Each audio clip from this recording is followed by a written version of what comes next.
Now let's assume that you do everything right. You follow all the rules. You study your exercise physiology, you know your nutrition, you know your shoeing and balancing, you've got the perfect rider, you've got the perfect surface, and you go to work and try to apply this scientific concept to training.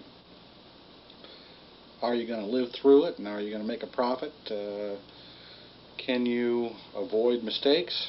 The likelihood on avoiding mistakes is no, you're going to make some mistakes. In fact, the best philosophers and the best businessmen of our time say that every person, before he knows what he's doing, has to go through the first 3,000 mistakes. Now, I've been through my first 3,000 mistakes for sure, and I'm not saying that even right now that I can avoid making mistakes. In fact, I make probably fewer mistakes now, but the mistakes I make are a lot more sincere than they were early on. You're going to make mistakes, and hopefully you can avoid some of the mistakes that I've made, because I'll tell you about them here, and you can tread around those. My first and biggest mistake when I first started training thoroughbreds was this problem of going too fast too soon, and I'll tell you how I came about doing that. I began training standardbreds, and standardbreds all race a mile, and they're kind of hard to hone down to racing speed, so it took a while to bring them down to speed. And even on those, some of those I went too fast too soon, but I pretty soon had a good handle on it. Got into the thoroughbred side of the game and was warned, as I mentioned before, that thoroughbreds can't take all this distance, and that when I exercise them, breeze them, I should be considering breezing, if I was going to breeze multiples at all, 3/8 and half miles were where I should be working. Now, the standardbreds I had been working triple miles and 4 times 3/4 and this kind of thing. So the first 20 thoroughbreds that I had in training in Greenwood, Delaware, on a little half-mile track. The inside set up tight for standardbreds, the outside set up loose for thoroughbreds. Some small banking on it, not properly kept up. It was dry and dusty, and the surface was cuppy. But I did build mileage, 6 miles a day on the thoroughbreds, did that well. They all survived that. They were all smiling, liked every bit of that. But then I went into my breezing. I skipped my middle section, the cardiovascular section of the triple miles and this type of thing. I got down to around 2:30 with them, and then jumped right over into short breezes. Horrible mistake to make. And as I jumped into the short breezes, I started with relatively slow breezes, 49 seconds for 3/8, pretty slow, but I'd do 5 of them, and gradually I'd bring those 5 down, so I was hitting 39s, 38s, 37s, some 36s on that little half-mile track, screaming. And I began to see some knee chips. Surprise knee chips. Now, other things, once I had a horse clip itself on a tendon, you could see it happen on the video. We were videotaping all the works, timing them, doing heart rates, the whole thing. But on this case, the unexpected injury that we incurred, the injuries we couldn't figure out where they were coming from, was knee chips. And 2 or 3 horses chipped their knees out of those 20. And couldn't imagine what was the cause of this. Why was this occurring? So one day I sat down after the year was through and went back over the horses and tried to figure out what I had done right and what I had done wrong. And one of the things I measured was the rate of drop per workout. In other words, if per workout I was trying to hit, let's say, a half a second or a second per workout on a 3/8, from 49 to 48, then 48 to 47 each workout, the fastest of those 3/8 goes in that certain time.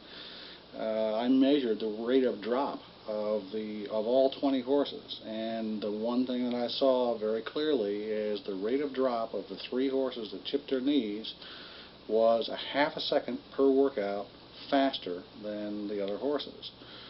Now that's not to say that if you drop too fast you're always going to get knee chips, but I can just see in my own mind, I can remember that bone problems are going to come from, bone and cartilage problems, but mostly bone problems are going to come from too fast an increase in speed.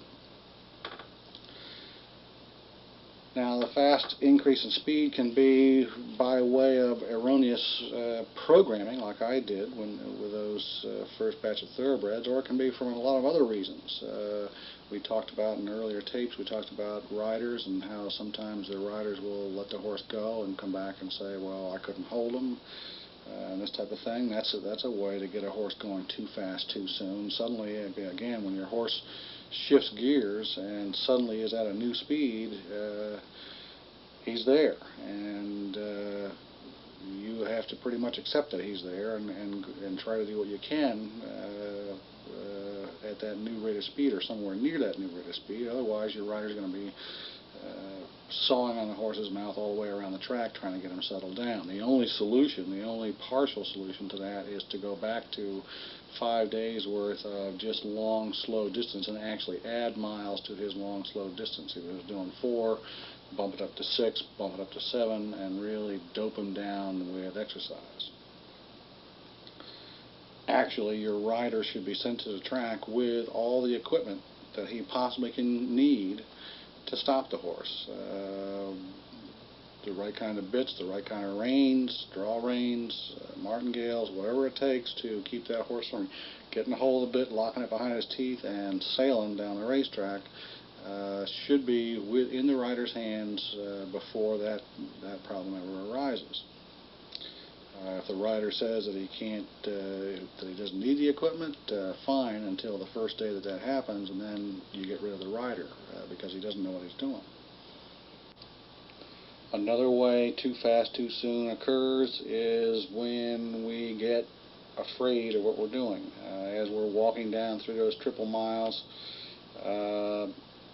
down into the 3/4, this type of thing, we sneak on over into shorter workouts, possibly longer rest periods, possibly not as many heats, whatever we're doing. And actually, if we're doing 2 workouts a week for 3 months, what we'll find out is that when we cut back, we produce a peak in the horse. In other words, we've had some steady pressure, 3 miles of anaerobic work twice a week, plus the off-day slow work. And so we've had a kind of a level of energy demand, a level of demand on that horse's body that's been pretty consistent, even though the times and the speeds have been slowly coming down. The overall workload has been consistent, and we've been putting pressure on the horse. As soon as we alter that workload, either by cutting down day-off mileage, which is a mistake, you'll get a horse that'll tie up doing that, or cutting down workout mileage. In other words, once we get down to shifting from triple miles to 4 times 3/4, you might chicken out and say, okay, I'm going to go to 3 times 3/4 instead of 4 times 3/4. That last 3/4 that you're letting off lets off a little bit of the pressure. In other words, lets off a little bit of steam, and your horse will tend to flower and come to and say, wow, boy, I feel good, and drag that rider around 2 or 3 seconds faster than you want the horse to go at that particular time.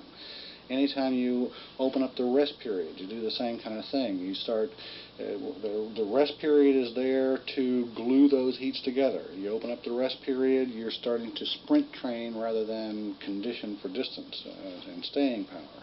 And that opening up of the pressure allows the horse again to flower and get a little mini peak and suddenly be faster and behave faster than you really want it to be. Another big error that everybody's making, a lot of people are making with interval training, and they call it interval training, and it probably is interval training or sprint training, multiple repetitions, but starting with somewhere coming down off of 3 times a mile, chickening out and saying, Oh God, I dare not do 4 times 3/4, especially in these kind of times where I'm going to come down to 1:14 fastest and 4 3/4. I better just start with quarter miles and then tack on an eighth and go 3/8 and then tack on an eighth and go halves and then tack on 5, and later on down the road we'll get to the 3/4. Well, you never get to the 3/4. You go to the races with a 5/8 in 60 seconds, and you get to that 5/8 in 60 seconds real quick because the horse comes to speed very quickly off sprint conditioning. Muscles come together instantly. Bones, tendons, and ligaments take a long time. Heart and lungs, oxidative capacity in the muscle cells, all that takes forever. But speed comes like gangbusters, and it's very easy to bring a horse to speed shooting little quarter-mile bursts. You 3 breezes of quarter miles, and you've got racing ability in your horse for a quarter mile. So, starting with short sprints, the thing I can tell you first is you'll never get the staying power, the high-speed staying power built in your horse, because you'll never get to the multiple 3/4. You'll never get that far. You'll have a racehorse, a racy horse, ready to roll, and wondering why it's not racing by the time you get through the third 5/8 multiple, working up that way. So people have this erroneous belief that short and fast is less dangerous than long and medium fast. Not so. Not so. A 1:14 6 furlong is far less dangerous than a 22 or 23 or 24 quarter mile. Less dangerous because that 24 quarter mile is not enough exercise to draw the horse down.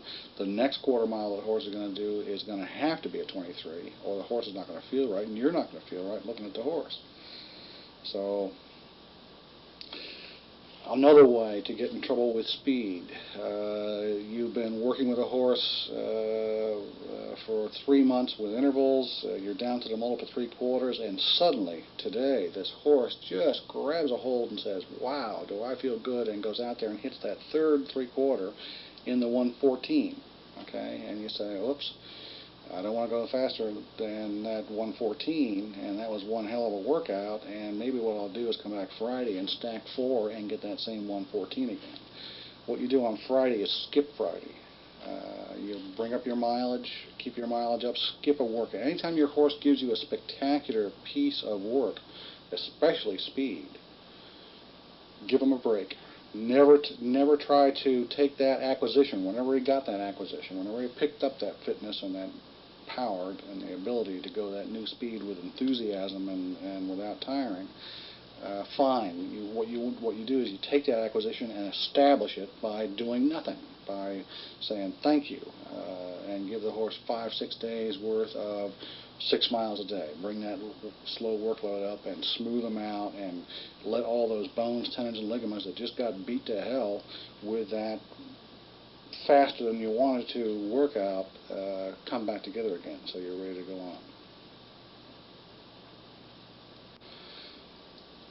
The big mistake that conventional trainers make, and that we can make in the same manner, is undertraining. And undertraining, by definition, means that the animal is not prepared to go the speed or the distance or both that you're dropping him into on Friday afternoon. If he hasn't been trained to do it, Tessio said, if he hasn't done it in practice, there's no right to ask him for it in a race. And everybody tends to, all the conventional guys tend to not know how fast their horse is at a given distance. They'll train 5/8 and hope the horse can go 3/4 at the same speed or a little bit slower. But then when they race it, they don't go out at the slower speed. They go out at the fast speed and then stumble home to the 3/4. And this is the way you get your horse hurt. Now, undertraining, by definition, means that you didn't do enough work in the specific area of needs of the horse in the race. In other words, if he's going to race 3/4, he's a sprinter. And you shape your workouts to build a sprinter. And sprinters are best built, 3/4 mile sprinters are best built with multiple 5/8 works. That's where you're going to get your 3/4 horse from. Milers are going to be built with multiple 3/4, and 1.25 1.5 horses, a lot of the time wants to be spent in the triple miles, and then move on down to the 3/4 to tighten, and then once you're through the 3/4, go down into 5/8 a couple times for tapering off, and you're into the races. Meanwhile, you spent all your time up at those workouts that are going to deliver the kind of fitness, the type of metabolic abilities that the horse needs for that particular race, the 1.25 mile-and-a-half race. Undertraining means that you shoot 5/8 and race a mile. A single 5/8 and race 3/4. That's not enough.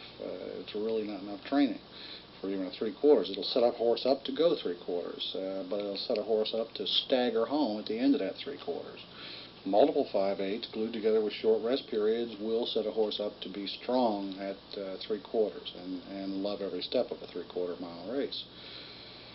So undertraining in that sense means specific training, and that means that if you do a whole lot of, I just recently had an article that was written by a veterinary doctor over in Australia. I had been down there and given 20 speeches around the country about interval training, and this fellow was a researcher who wanted to be an exercise physiologist and wanted to tell trainers how to train horses, and he spent a couple of weeks with me over there. And but then now here it's a couple of years later, and he's writing this article, and he's saying interval training hasn't proven out. What we get with interval trained horses is horses that can go long and slow all day long, but don't have enough sharpness, don't have enough speed to get out there and really win races.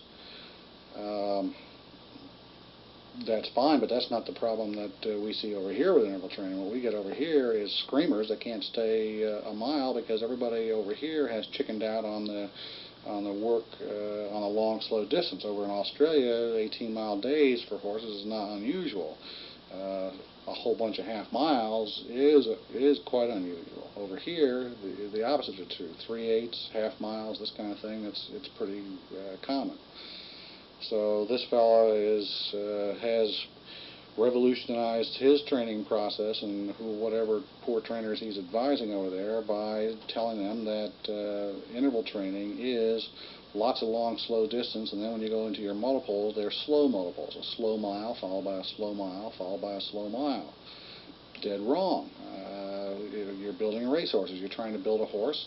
Just a standardbred over there has to go in 2 minutes, just like over here. The thoroughbred has to go in 1:38 or better, just like over here. So you have to target at that, and you have to train specifically for that speed at that distance. If you train specifically for long and slow, you're going to get long and slow. If you can do 21-mile heats at 2:30, you've got a 2:30 horse. That's all you're going to have. That's all you're ever going to have. You can go 20 miles in 2:30, but you can't do one in 2 minutes. Can't happen. So undertraining also means lack of specificity in the training. You have to shape your workouts to fit the eventual event that the horse is going to have to perform it.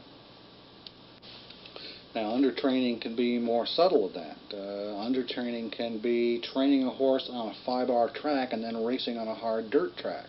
That's undertraining. That's undertraining for the specific abuse that the horse is going to experience on a hard dirt track. Undertraining can be training on one set of shoes, training plates, flat shoes with no toe grabs on it, and then suddenly going to the racetrack and having the clown knock off the heels and put on toe grabs.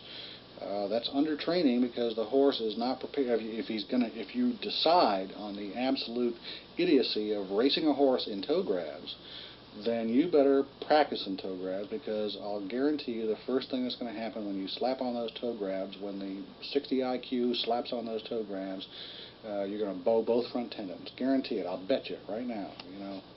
That's what happens. It drives me nuts, okay, because I've had it happen to me half a dozen times now. And just plain idiots do that, and just plain idiots are going to break down your horse doing that. However, if you're going to do that, against my best advice,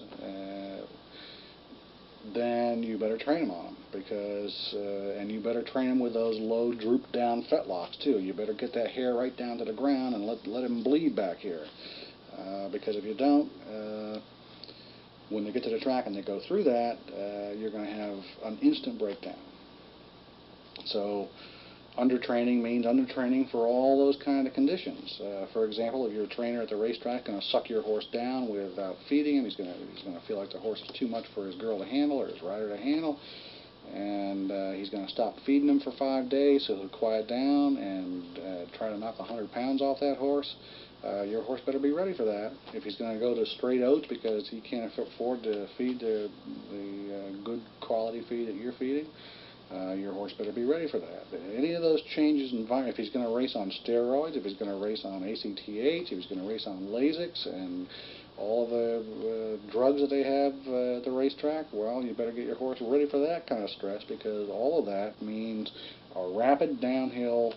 You'll get a good race, a good race or two, and you get sucked in and say, wow, this trainer's a great trainer, but all you have to do is look at yourself 3 months down the line and say, hey, are we making a profit or are we going downhill? How many horses of mine are dead now or crippled or having problems? If they're having problems, it's because someone has made a mistake.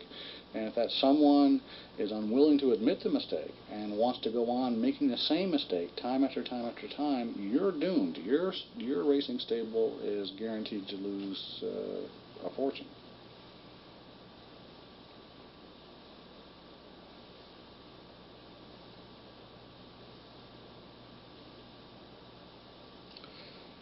Now, it is possible to overtrain. And how do you overtrain? One of the ways you can overtrain is that you read this book, you see my videotape, and you say, he says to build to 6 miles, and then do 3 times a mile, and do 4 times 3/4, and then 6 times a half. So we get out there and we start galloping these horses, and the first thing happens is the rider comes back in with a lot of sweat on his brow, and he says, hey, this horse won't do 4 miles. Every horse that's alive, including 5-week-old babies, can do 4 miles. However, your rider may come back and say that to you. This horse can't do 4 miles. And so you decide, whoops, it's March, April, we want to race by August, so therefore we better quit at 4. Let's boost them up 4. Let's see if we can do it for a day, and then we'll go on to the rest of the stuff. Okay, and so then you say, okay, let's see. It says first thing 3 times a mile, fastest in 2:45. Okay, let's do that. Well, wrong. You can't do that. Your horse is undertrained for Section 2. In other words, if you want to have a horse that can do within himself 3 times 1 mile heats twice a week with 10-minute rest periods between them, then you're going to have to build a horse that can do 6 miles steady on a daily basis for at least 7 days. So you can see 6 miles out there on a continuous basis at about a 3-minute rate, a nice lope. If you can't see that, if you can't get that done, then there's no way you can do 3 times 1 mile. And so when you go into stage 2, then you've undertrained in stage 1. Now when you go to 3 times 1 mile, you're overtraining the horse. And what happens when you overtrain a horse is it shrivels up like a dried up orange, drops weight, gets cranky, starts sticking its head in the back of the stall, starts with, and you can see it in the thermography again, all of the pathology that's possible starts to light up. You see the hocks getting hot, you see the knees getting hot, you see the ankles getting hot. All the tissues are being overstressed because they're not prepared for that volume at that speed. So you're overtraining the horse. And another thing that will happen, you'll get a fuel depletion. You'll have a situation, half the reason we build the 6 miles, some of it's visible. Some of you can see the muscle changes on the horse, and you can see the attitude change and everything, and that goes up to about 3-4 miles, and after that you don't really see too much change, but there is change going on. And one of the changes is the fuel supply, the transition from corn and oats to muscle glycogen, and back and forth, and the burning and refueling and this type of thing. The whole transportation system. That's changing dramatically as you go through that first stage into the second stage with the volume of work. And if you haven't done that volume, if you haven't prepared the horse's body in that way, then when you get to the 3 times 1 mile heats twice a week, you're going to gradually, step by step, suck the horse down. He's not going to be able to eat enough, and he's not going to be able to reprotein himself to rebuild the tissues that he's burning during those works. You have to start with a base and then go down from there. So you can easily overtrain if you've undertrained over here and try to throw the horse into a brand new set of circumstances without preparation. There are other ways of overtraining. Training too often. Now, human athletes typically go out every day and do some real strenuous work every day. Sometimes an hour, sometimes 4 hours of strenuous effort. Not necessarily all high-speed effort, but fuel-depleting effort, and survive it and come back tomorrow and do that. But then human athletes are typically doing 100 miles a week of exercise. Our horses, what we're looking at here, this little pitiful program that I'm talking about, is 30 miles a week, 36 miles a week total exercise. That's nothing for a horse. A horse's mile is worth 2 human miles, or vice versa. The human mile is worth 2 horse miles. In other words, a horse does a mile in 2 minutes, or a human does a mile in 4 minutes. So for every 2 minutes of work the human does, that means that that's about a half mile for a human, but it's a mile for a horse. So a horse, instead of doing 100 miles a week, should be doing 200 miles a week. Divide 200 by 6, and you know what you're supposed to be doing on a daily basis. So 6 miles a day is nothing. It's not preparation for anything, really. But that's what we've come to as a compromise, because we know that, hey, a decade from now, most of the conventional trainers won't even be able to wrap their minds around that, much less going the longer distances. So we'll settle for 6 right now. But under these circumstances, we're stuck with a situation that says we need more recovery time between workouts because our volume and the intensity of our workload is not that great. We'll do more tissue damage than we would if the horse was better prepared earlier on and had built to a greater volume of work on a daily basis. We're going to do more tissue damage per workout, hard workout, than we would with a better preparation.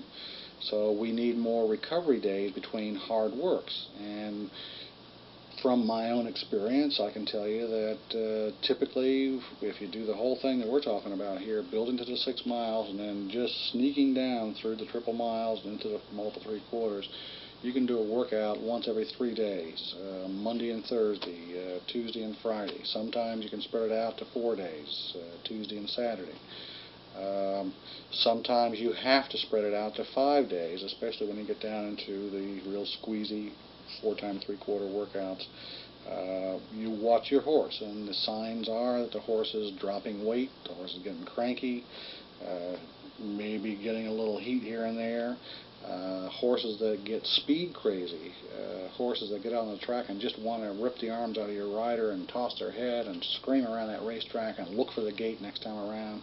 Those are horses that are in big trouble. They're in mental trouble, but they're also in pain, and that's a sign that you've already done some damage, and you better start all over again with some background mileage and fill that muscle out. Those same horses are usually real skinny horses, all sucked down, every muscle on their body standing out like a ripcord. That's too much work too soon, too often. It'll show up in, if you're doing blood tests, you'll see it in the CPK counts, you'll see it in elevated monocyte. When the horse gets sore muscles, you'll see elevated monocyte counts there. High myoglobin counts, these types of things will come on.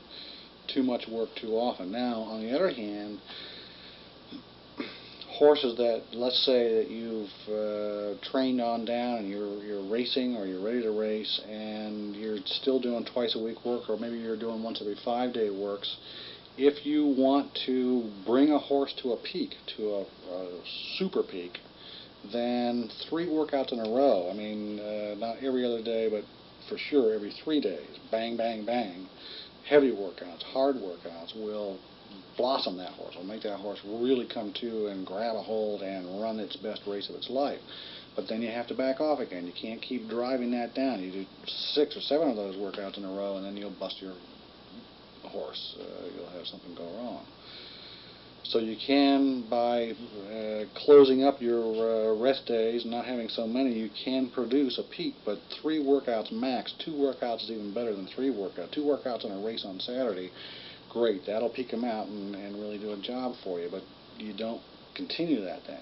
After that race, you give them 5 days worth of long, slow distance and settle them back down again, and then go back to rebuilding the normal horse on whatever schedule that horse showed you prior that he wants to recover at. If he wants to recover in 3 days, fine, he'll let you know. If he wants to recover in 5, and usually the ones that want to recover in 5 are the fillies. The fillies don't like to be sucked down as fast as the colts are willing to.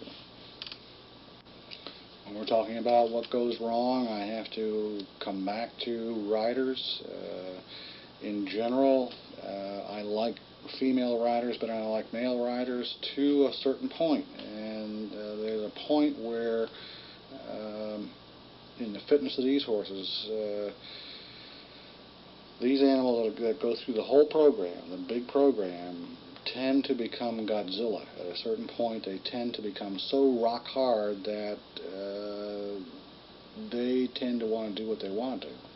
And a female rider tends to feel that coming on, and if she doesn't protect herself with equipment and with constant give and take with a horse and teaching the horse how to behave even in the middle of a strong workout, then at some point in time the horse comes right to the ragged edge of getting away, and the girl either starts sawing on the mouth and giving up her good riding habits and turning into the kind of macho rider that I don't like on a racetrack, which is the one that's always jerking back, ties his knot around his wrist and leans back and water skis on the horse, or jerks the mouth, or rides acey-deucey, or does all the idiot things that most riders do. Sometimes your female rider will get like that too, and that's unfortunate. What you need is a good, we saw on the interval training, the Thoroughbred tape, a discussion with a rider who rode acey-deucey, and that was bad, but who knew how to handle the mouth of a horse during high-intensity, multiple heat workouts. And your rider, just like your shoer, either one of those can stop you dead in the water right now, can cripple or kill your horse this afternoon with just one stupid move. And the practice of picking up a rider here and there whenever, hey, gee, we're out of a rider, how about this guy over here? He looked good Thursday, let's put him up on a horse. Shouldn't do that. What you should have is a rider that's pretty well tuned to the horse and has been through the entire process with the horse all the way through. And it would be real unfortunate then if that rider was not strong enough in the end of the program to continue it all the way to fruition, all the way to the racetrack and to racing. Once you've got one built, turning it over to a jockey is another situation. There are talented jockeys out there that are riders. That's why they make $100,000, $200,000 a year. The average guy does. So you can get put some horses with them, and they'll do a good job for you in a race. They got their own little tricks on the side, but that's another story. As far as handling a horse, they pretty much know how to handle a horse. But right up to racing, those last few workouts, those last critical workouts where you're gritting your teeth and you're shaking in your shoes, wondering whether or not this horse is going to die in front of your eyes, or is going to be just what you think you built through this whole exercise process.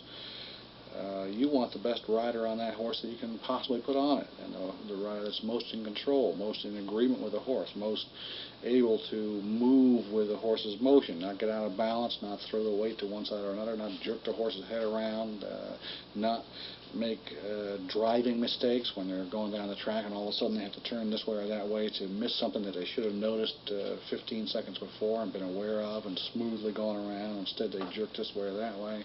Anticipating defensive driving, basically, is what we're talking about on the racetrack.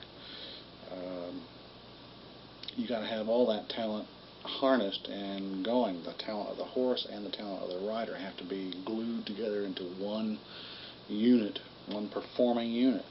And hopping around from rider to rider is just the wrong way to get that done. Let's just talk about acey-deucey one more time to get it straight what it is. The outside stirrup is high, the inside stirrup is low. That means the rider leans in to the turn, essentially to the turn. Basically, it's supposed to be such that when you're going around the turn, the centrifugal force doesn't throw you off the horse. I guess that's what it's supposed to be. What it is really, though, is the rider's right knee leaning into the saddle pad right in front of the girth, pushing in on that shoulder, the whole weight then leaning down into that lead leg, so that that lead leg takes an extra how many pounds, I don't know, every stride, because that rider is pushing into that front lead leg. And I've seen it. I've never had a horse crippled this way that I know of, but that left front leg is the one that goes. But I've seen with the thermography and with this horse we had in the interval training, the Thoroughbred tape, the results of that. One of them was a big hematoma underneath the saddle pad here in the shoulder, a big one that we had to stop for 2 months. That was the last thing we did with this horse, was stop for 2 months. She's back doing 10 miles a day right now, but then she had this big hematoma from this rider doing all this exercise, leaning his knee into that part of the saddle.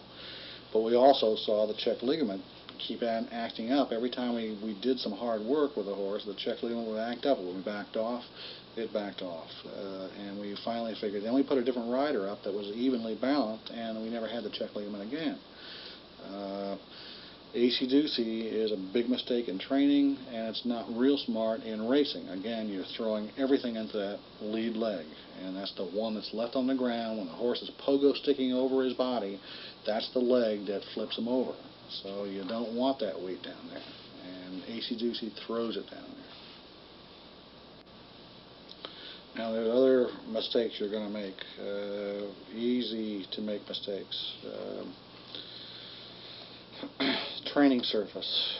Our tracks are not kept up like they should be, and so consequently everyone will go out at the racetrack, everyone will go out on a sloppy day, or a day where the track is heavy, or a day where the track is light and fluffy, and do the same routine as they would do on any other day, and that's a deadly mistake.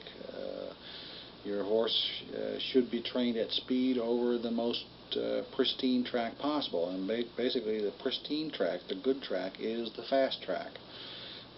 So when you see that sign on the tote board light up and say fast, today's track is fast, that's the kind of track you're looking for to practice on and to race over.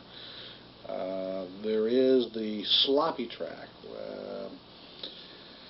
and I'll try to define this in my own terms, but there's a track that's got a good base but has been rained on by the buckets full and has a lot of water on top of it.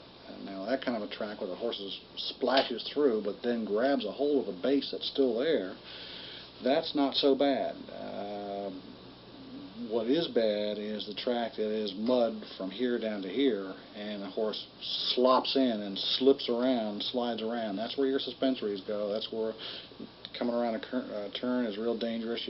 Your knees pop doing that. Everything can go wrong with a track that is, quote, deep or heavy. And you don't do any speed work on that, and you might think about not doing any work at all on a track like that. Or find the part, if you're going to do slow work, find the part of the track that's the hardest and work on that. That's one big mistake you can make. Another big mistake is when you're looking at trying to correct the idiot shoeing that somebody else has done, you've got to remember that shoeing changes have to be done gradually. If you do more than a 2-degree change, and you should have a way to measure what angles your horse is carrying. But if you're making more than a 2-degree change in an angle, you're making a mistake. And even with a 2-degree change, you want to not go out and do a bunch of speed right after you've shod that horse, but you want to give the horse 3 or 4 days tendons and ligaments stretched out into a new place, into the new position, into the new feeling that that new foot angle and toe length is going to make.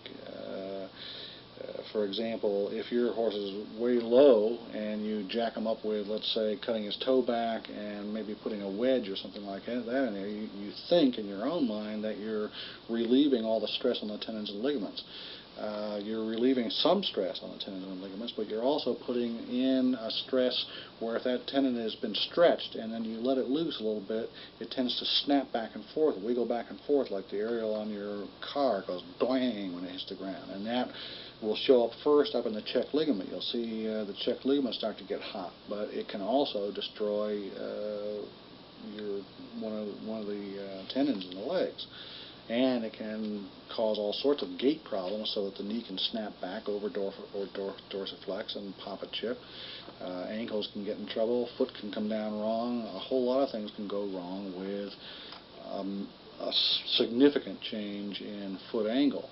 So when you make that change, you allow the horse 3 or 4 days to get used to it. You don't change shoes on race day. You don't change angles on race day. With standardbreds, it's a little bit better because they're on a surface that's always hard and always flat, and they're not using aggressive shoes at all. So, or usually they're not. So they've got a surface that they're really used to, and a little bit of an angle doesn't make that much difference. It makes difference in whether they hit themselves or not, because standardbreds tend to interfere front to back. But it's not as critical as it is with thoroughbreds. And thoroughbreds trainers, ask any trainer you know, what is the toe angle and the toe length of any of his horses. If he knows one of them, if he knows those facts about one horse in his stable, he's a genius compared to everybody else in the training business. None of them know. And even the people that I work with, the guys that I suggest when you call me and say, where do I send my horses, the guys that I suggest, they're the only guys I can suggest because they already do 6 to 12 times the work that any other thoroughbred guy does, but they don't know their toe lengths, they don't know their toe angles, and they don't do the whole process, most of them. I have yet to come across anything that I haven't supervised personally myself. I have yet to come across a trainer that will do the whole route, except little guys, real little guys, backyard guys that are doing their own thing and get real successful to it and do a real nice job. But public trainers that have 20 or 30 horses in training, I have none that keep records. They just don't. Either they don't have time, or they don't, and they don't have time to do the whole process either. They're into the game too far to adjust to too many of these things all at one time. Toe lengths and toe angles are two critical pieces of knowledge that virtually every standardbred trainer has, but thoroughbred trainers just don't know any better, and it's too bad because a lot of horses get hurt like that. Okay, now let's talk about racing tactics just for a little bit. We just saw some tactics in the Derby and the Preakness where Day lost probably $5 million for his connections on that 49er horse. First time he had a good horse. The filly, he had a better horse than the filly in my mind, and he held his horse back while the filly went ahead and just did a nice evenly rated route race like she was supposed to, no problem. But he wasn't there to press her, and if he had been there to press her, he would have won that race probably by about 5 lengths. Instead, he had about 20 lengths to catch up coming around the turn. Too bad. And then the second time he raced, his tactic was to bump her out into 7 wide going around the turn. Of course, he had to go 6 wide around the turn to do that to her, and that cost him time there. Plus, it cost him energy to be bumping her, trying to go sideways rather than to go forward with his horse. And he ended up losing that race for him, and she beat him too because he was doing all the work. He was doing all the pushing. She was just trying to go straight. That kind of tactic is not the kind of tactics we're talking about. That's just idiocy there. But the tactic I want to talk about is the kind of tactics that you see when humans are racing for a mile and sometimes for a half mile, where one guy decides that he's going to suddenly kick it in and break contact with the pack and sprint on home. Some guys have a finishing kick, and other guys are long grinding guys that go out hard and come back hard but never have a lot of firepower. Generally, human athletes are hardened to their tactics, their racing tactics. In other words, Jim Ryan had a finishing kick, okay, so he always practiced at finishing kicks. He'd go out and race at 90% effort for 3/4 of the race, and then suddenly kick in and go 110% for the last quarter of the race. And other racers have taught themselves to go out hard, break contact, discourage everybody, and then settle in, and then finish with whatever they've got. Other ones have done their kicking, their acceleration at the halfway point and discouraged and tried to break contact. Breaking contact means getting enough distance between you and the next guy back that the guy says, uh-oh, I better start looking at second place here. And again, you remember that horses are controlled by human beings. That's why Pat Day was able to lose $5 million on a horse that was the best athlete. They're controlled by human beings, and those little brains up there sometimes are easily discouraged, especially when you don't run the pattern that everybody expects. And what everybody expects is for you to blast at a half mile, then fall apart, then fold. And if you don't do that, or in a route race, to just slop around until the last quarter mile, then kick in and try to go. If you don't do the things like that, then you'll have an effect on the other riders in the race. And if your horse is hardened to do its tactic, you'll win them. You'll beat them.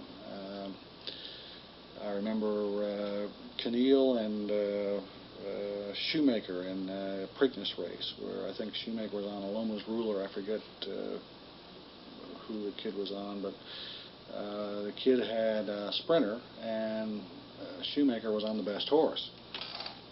And Shoemaker, typical to his classical rides, hung back 15th and just sat back there, and Keneal got out front and with his Sprinter, and then shut everything down, just pulled his horse up and started hitting 26s.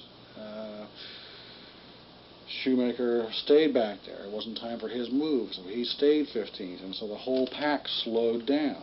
And then finally, coming around the last turn, Shoemaker starts to make his move, but at that point in time, the kid's got gasoline left. He hasn't used any of his sprint. The horse sprinted for the first 1/8 of a mile, got in front and shut everybody down. Nobody wanted to pass him because he was the sprinter. If he was the sprinter and he wasn't going anyplace, nobody else wanted to go anyplace.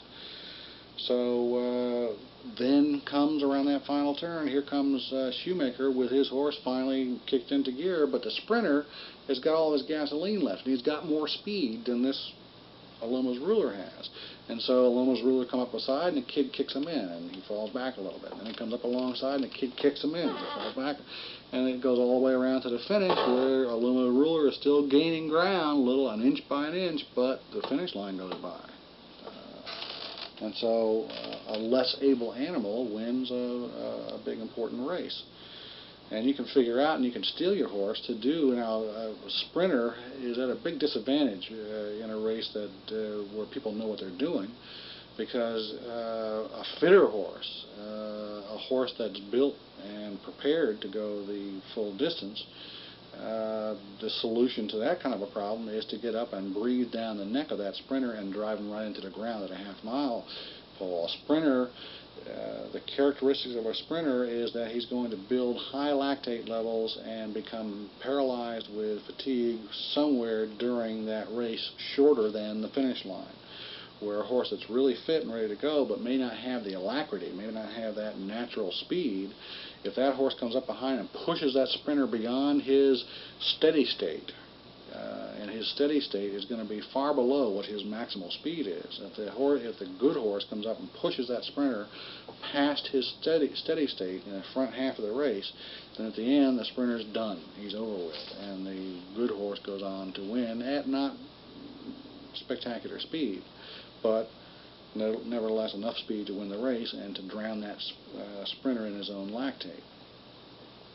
So you try, that's the way you're going to want to run your races. You don't want to run your races from the back of the pack ever. Only crazy people do that. Now, a lot of people will think, well, hey, these guys go out in 44 in a piece, how the hell do you keep up with them? Well, you don't. There's going to be 2 or 3 out there doing that, but most people are a little bit smarter, and they'll hang back, and you hang back in that second 5 there. But within shooting range, don't let them break contact with you. And you know what your horse's ability is. If the easiest race for your horse, for any horse, is an evenly rated horse, unless you've got a sprinter that can't go more than a quarter mile at any kind of speed, then you got to hold him way back until the final burst. But a fit horse will be able to do evenly rated 24s all the way through and not suffer from it at all. And that's what you basically want to train up as a horse that can do that. But you also want to train a horse that has some kick, has some speed when it's demanded for at least a quarter mile, maybe 3/8 of a mile, has some let's go kind of speed. If you don't have that firepower, then you're going to be like Stenera in the Arc de Triomphe, where she was ahead, she was winning the race, and the race was slow, and suddenly 3 horses go blowing by her like mad, and they slowed down eventually, but for that little burst of speed, for that little quarter mile, she had been trained at 24, 24, 24, 24, and never seen a 23, or had never seen an 11 seconds 8 or anything like that. The fastest she had ever seen in practice was 24s, and that's what she was able to do, straight 24s. In this case, she was doing a couple 25s and 26s around the track, but when it came to trying to overcome some sprinters going by her, she did not have the alacrity trained in, and she could have, but she didn't, trained in to overcome their acceleration. So you want to have a versatile animal. You want to have a horse that has speed, has outright speed for at least a little bit of a difference, but it then has distance, but has the ability to work at 95% effort all the way around the racetrack. In other words, never gets in a position where it can't go out and deliver at least 95% of its firepower continually for 1.5 minutes, 2 minutes. That's what's going to make your classic distance horse. And so your racing tactics, if you've got that kind of horse, is to press on. If you've got a cheap sprinter that can't do it, then you get out in front and shut it down. And then beat the horse that's been trained to go 24, 24, 24 with a final 22. If you can slow it up to 26s in the front end, then you can always get that 22-second burst, and this horse can't because it's not been trained to. The easiest exercise in a race is the evenly rated. If you're pulling up and letting go and pulling up and letting go, and the horse is accelerating and decelerating all the time, that's the hardest kind of a race. So any horse that has to go through traffic, any horse that gets pushed to the outside or has to go outside, has to twist and turn his way, has to pull up and go and pull up and go, that's real taxing exercise. So if you've got a horse that can go to the front, go to the front and stay in the front. That doesn't mean you have to hit the half in 44, but get to the front and hit the half in 46, hit the half in 48, hit the half in 50. If everybody's satisfied with the pace that you're setting, if you've got a horse that can start out of the gate and scream for a quarter mile, you can always get the turn on the lead on the wood. Then you can decide what to do with it. You can pull up and shut everybody down, or you can go on at a more leisurely pace, or you can sprint to the half like some crazy people do. What you really want to do is get control and then set your own pace with your horse. So you steel the horse, you harden the horse to scream that first quarter. It doesn't cost as much because at least 1/8 of a mile of it is going to be all free speed. The phosphagen fit system which is a high-powered metabolism that only burns for about 10 to 15 seconds, and then it's all gone. But it doesn't produce lactate. It's non-lactate producing. So you can go ahead and use that right out of the gate and get position, and then start working your tactics. So you get position, and then if you can stay on the lead, stay on the lead. Stay out of traffic. Stay on the rail. If the rail is good, if the track's not soft there, stay on the rail and don't lose ground going outside 3, 4, 5, 6 wide. That all costs you time in the end. It's distance that you're paying. Your horse has to go extra lengths to overcome that deficit that he's experiencing 2 or 3 lanes out.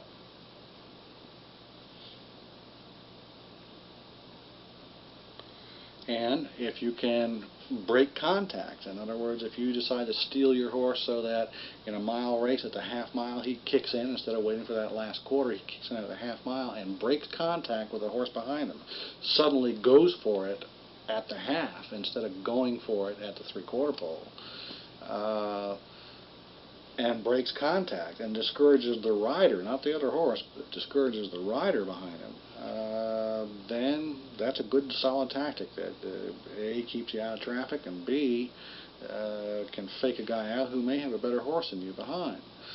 So that's one of the tactics. On the other hand, if you've got a guy, if you're on the lead and a guy's coming up to you, the best tactic you can use at that time is never let him pass. Never let him pass. Use your horse. Don't say to yourself, well, gee, here he comes, he's blasting by me, and I've got to save my horse for that last quarter mile. That's wrong. What you've got to do is, you've taken the lead. If you've got this guy next to you, you went out, and usually these crazy sprinters are going to go right out with you. They're going to hit their 22 right off the bat. But if you went out and he went out and you beat him to the turn and you're on the inside, then bury him. Then bury him. If he comes up beside you, go with him. And don't let him pass. Make him pay on the outside all the way around the racetrack. Make him worry. Make the rider decide, Jesus, I can't do this for the whole race, or I won't even make it to the finish line. So he'll have to haul in. Make him work for it, or make him go wide.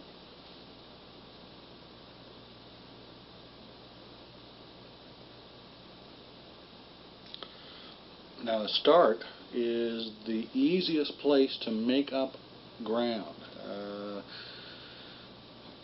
Just think of yourself on a highway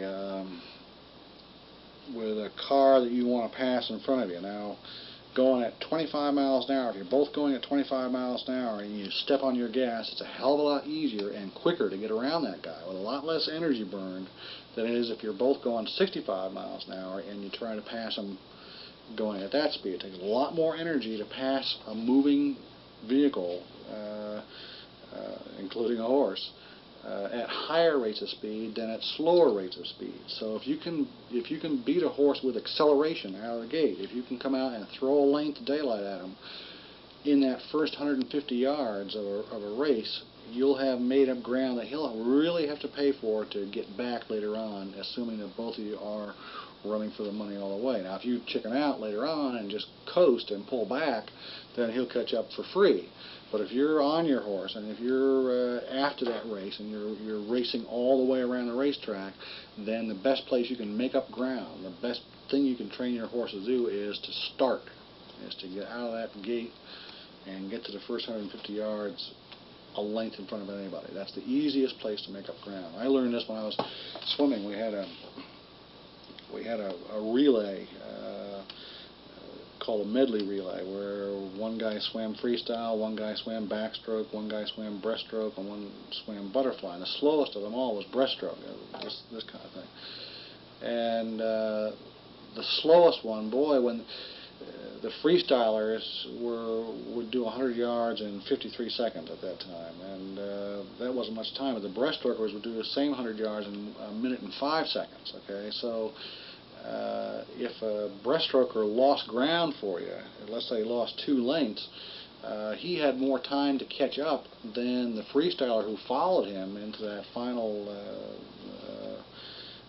heat. There were 4 heats, and the breaststroker was the 3rd, and then the freestyler was the 4th. If the breaststroke lost ground, the freestyler had a hell of a time making it up because the freestylers were both traveling much faster than the breaststrokers were. So losing a length one way or the other there was very costly to the freestyler. So when you're going slow, it's easier to make or lose ground than it is when you're going fast. When you're going fast, it takes a lot more energy to catch up that one length than it does when you're coming out of the starting gate. So beat them out of the gate. Okay, let's talk about race day. First thing to know on race day is that the ration, at least the carbohydrate ration, should be kept normal because should be kept up all day long. What we're finding out in human athletes is that in the middle of a race you can have a kid drink some Gatorade and benefit from it, actually give a better performance because that carbohydrate in that drink gets metabolized and burned by the end of the race. So we know for sure then, and as a diabetic I can tell you that sugar, when you ingest it, goes immediately into the bloodstream. I mean, it doesn't take 2 hours to go through the digestive tract. It's sucked right out and goes right into the bloodstream immediately. Especially sugars like fructose and juices. Those sugars are very fast acting, and if you want your horse fully fueled, there's two fuels. There's the fuel in your muscle cells itself, and then there's a fuel that's floating around in the bloodstream. And the bloodstream fuel is what you can make a difference on race day by keeping up your ration and perhaps even feeding Gatorade or something like it within a few minutes of the race. Keep up your feed ration. Now the hay you can cut back if you want to, but if you're worried about bulk, if you're worried about the horse carrying around too much matter in its gut, and you're a thoroughbred trainer, now standardbred trainers all do this, and once in a while thoroughbred trainers look after it, but you want to do enough warm-up and get your horse's body hot enough so that it empties out, so that it craps this manure, all of 15 pounds of manure go onto the racetrack instead of being carried around the racetrack. You know, you think 2 or 3 pounds in a jockey makes a difference. Hey, emptying out makes 10 to 15 pounds difference in what the horse is carrying around the racetrack, and that is dead weight. That is weight that's already been digested and it's gone. So, and the solution, you can get them to empty out by just heating up their body. They do it every time if you just get them sweating a little bit. And that means some warm-up exercise. Another thing you want to do when you're on the racetrack prior to the race is that you want to dump the spleen. You want to get that spleen contracted and get all the red blood cells into the bloodstream before you get to the starting gate. So your horse doesn't, a quarter mile down the racetrack, doesn't finally get all this blood complement. Meanwhile, it's already plunged into lactic acid. Instead, you want it coming out of the starting gate with all of its oxygen carrying capacity intact and ready to go. What it takes is about 1/8 of a mile to 1/4 of a mile of 3/4 effort. A nice, almost a breeze for 1/4 mile.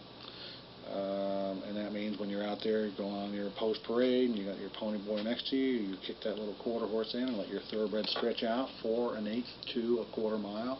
Have all the guys with their red coats chasing you down the racetrack and hollering at you, and you just turn around and tell them that the horse got out of control. Too bad, sorry, here we are, we're back in. No difference, and your horse will go all ready to fire out of that starting gate, where everybody else's horse is going to be asleep and not ready for anything until about 1/4 mile into the race, when that adrenaline finally gets working and hits the heart and hits the spleen and dumps all those red blood cells in there. They're carrying half their red blood cells in their spleen before they ever go to work. And your job is to trigger that spleen before they get in the middle of a race. After a race, you want to warm down. You want to keep on going past the finish line, slowing down slowly, go all the way around the backside, and possibly go almost around that back corner, and then come back, jogging back all the way back around. So they find that you get about 7 to 10 minutes worth of warm down, cool down. Flush all the lactate out of those blood cells, get into the bloodstream so it can go down to the liver and get turned back into glycogen and sent back to the muscle cells. Get it out of those muscle cells because it'll sit there eating away at them if it stays in there. The next day after your race, What will be happening is the horse's tendons and ligaments are all going to be trying to tighten up and trying to protect themselves because they've got little tears and little tissue destruction going on there. They'll want to contract. You want to get out there and stretch them out. You want to keep them flexible and stretched, and that means you're going to go out the next day and do some nice long slow work. Most trainers, after a workout or after a race, stand a horse in the stall all day or walk them in a circle for a little bit. That's dead wrong. The best way to recover from a race is with activity. Now, we talked about how you can go into a special race and look for a special performance by kind of putting a squeeze on the horse, by doing several workouts kind of close together. The best way to do that, typically if you're shooting single breezes, is to go from long and slower to shorter and faster to even shorter and faster, all like every other day or this kind of thing. Tapering to a racing performance peak is what you're trying to get done. Now, in that same process, you can do a process we call glycogen loading, which is causing the muscle cells to overstore fuel, and you do that by first kind of starving them of fuel. The way you do that would be, let's say it's Saturday and we're going to race next Saturday. We do a workout this Saturday, and instead of giving our full ration after that workout, we give 3/4 of that ration or 2/3 of that ration, and we don't replenish the muscle cells like we would normally replenish them. So they start crying out. They start saying, "Hey, I'm out of gas." The next day you keep the ration low. The next day, all the way through, let's say Wednesday, you keep the ration 25% to 33% short on a horse. Now, by Wednesday, if you're doing work, and every day you do your slow work, the horse will probably be getting cranky and irritable and wondering where his chow is. Then Wednesday you do your short, brisk racing prep breeze, your blowout work. And right after that, you go back to your normal feed and you increase your ration by that same 25% or a third that you decreased it before. And then for the next 2 or 3 days, you do light exercise. And then go to the race. What you'll find is you'll have glycogen loaded the horse. You can also, on race day, an hour before the race, you can do blood buffering. And what blood buffering is sodium bicarbonate mixed with water and into a paste that you put into a worming tube or a worming syringe and shoot down his throat. 3 or 4 ounces of sodium bicarbonate will make a difference, and the science has shown that it makes about a 1.5 difference in a typical 2-minute racing event. So blood buffering you can do as well. There are other things you can mix with it, but basically sodium bicarbonate is the main component, and it's 3 or 4 ounces mixed with water in a paste gun. Once you're racing, to maintain the horse in fitness, all it takes is half the work that it took to get the horse there in the first place. If you were doing 4 times 3/4 workouts, you could do back-to-back 3/4, or you could actually do back-to-back 5/8 workouts and maintain the horse, or actually improve the horse as you're racing. You want to do them often enough, every 3 or 4 days. You don't want to back up too far, because if you open up so that you just see one piece of speed maybe every 7 days or something like that, then one of the things that will happen is you'll get these spiculated red blood cells, red cells going into the spleen and staying there too long.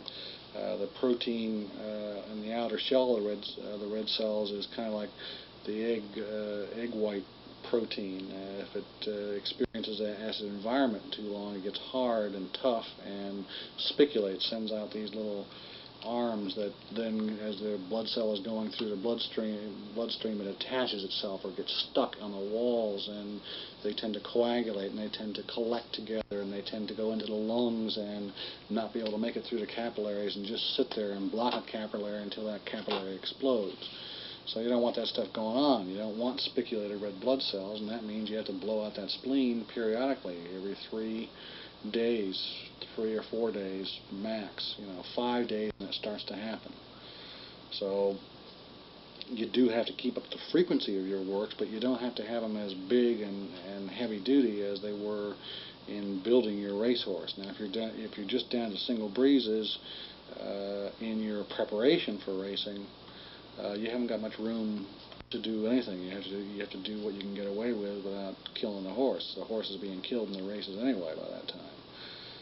But if you did some good, strong preparation, then you have a whole lot of room to manipulate and change what you're doing between races to set a horse up to race strong, or to set a horse up to relax through a race and learn to go a little bit longer, for example.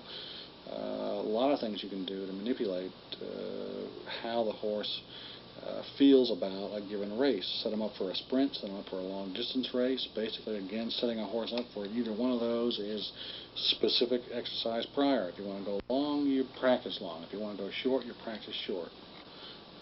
If you want a sprinter, you sprint them. And 3 days before, the thing you do that day is going to set him up for what he does on Saturday.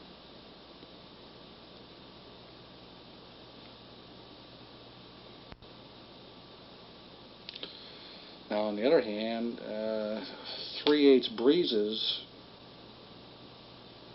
aren't worth much.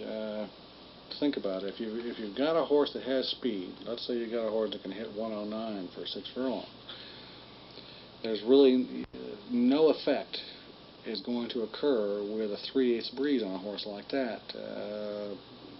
It won't do him a bit of good.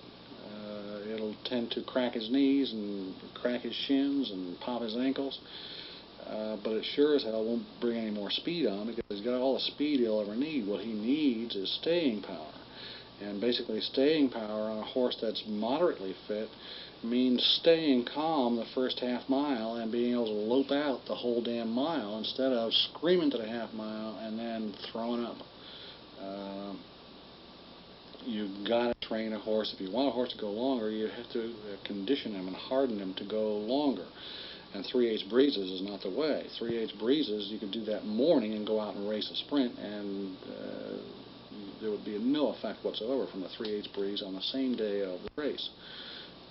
On the other hand, a mile on the same day of a race that a horse wants to sprint in would draw him down, suck him down pretty good, so you'd be light in fuel, and you'd have a horse that would tend to fatigue early in a race. But 3 days out from a race, you can do just about anything, and not, unless you hurt the horse, not really draw him down. And unless you're not feeding the horse, not draw him down. Now, most thoroughbred trainers aren't feeding their horses, so 3 days out doing a mile breeze, yeah, you'll suck your typical thoroughbred down with that. But if you're doing a good feeding job and you've got a horse that's got all those muscle, you don't have these big stripes going down, that big strap behind, that big semitendinosus muscle. You want that muscle turgid and full of fuel, but you don't want it so well defined, so well outlined that it stands out like a big cord. If it does, your horse is not carrying enough fuel. He's fuel depleted, and if he goes into a race like that, likelihood is he's not going to be able to go into a race and stay very long. Mile 16th is going to be too much. Sprinter, 6 furlong horse, you can race a horse that looks like that, but in the big races, you want those cheeks full of fuel.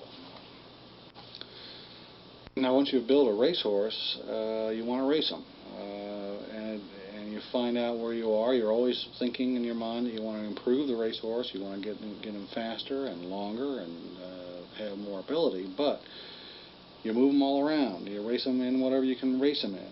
You don't wait 15 days until that perfect race comes up, because by then he'll have lost condition. He'll have fallen apart, especially if you're not sure whether you're going to get in or not, and you skip a workout here and you skip another workout there, and then it rains and you have to skip that workout. Instead of running into those kinds of situations, just plan on racing every 5 days, or at max every 7 days, okay?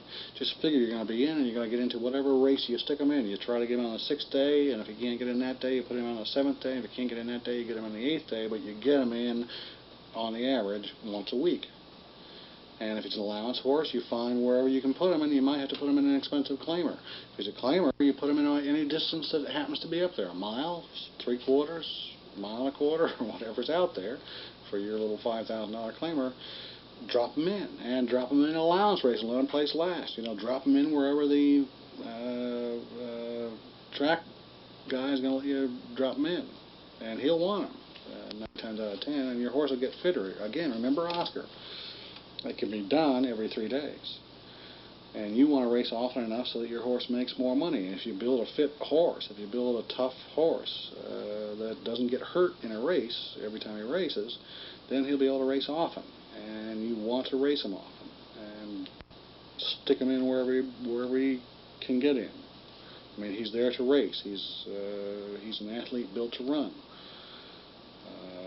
If you try to, quote, take care of him by not racing him very often and not showing him too much work and just hoping that his legs don't fall apart on you, then they will fall apart on you. Use it or lose it. That's the rule of racehorses. And finally, we're at the end of these 4 tapes, and you've heard an awful lot of bullshit from me. A lot of philosophy, a lot of ideas, that go against the grain. And the only thing I can tell you is that the answers that I'm giving here are not the answers. They're a step in that direction. Lots more can be done. And if you're bright and if you've got courage, you'll go on from where I'm leaving off. You'll go on and innovate your own and develop much better training systems than I've sat down. Mine's better than what's going on out there, but in time and with practice and with a lot of hands-on. I haven't been working with horses as a racehorse trainer for 5 years now. I've been working around horses, advising people on horses and things like that, but living with horses I haven't done for 5 years, and a good trainer has to live with his animals. So my ideas are stale already. I wrote the book in 1982, and I've seen the process done hundreds of times on all different breeds of horses, and I've kind of refined it, but I've had my experience, and I've made my 3,000 mistakes, but there's another 12,000 mistakes to be made, and you got to make them. And when you make them, you're going to learn, and you're going to be able to innovate and know far more than I know about exercise physiology in a racehorse. Go do it.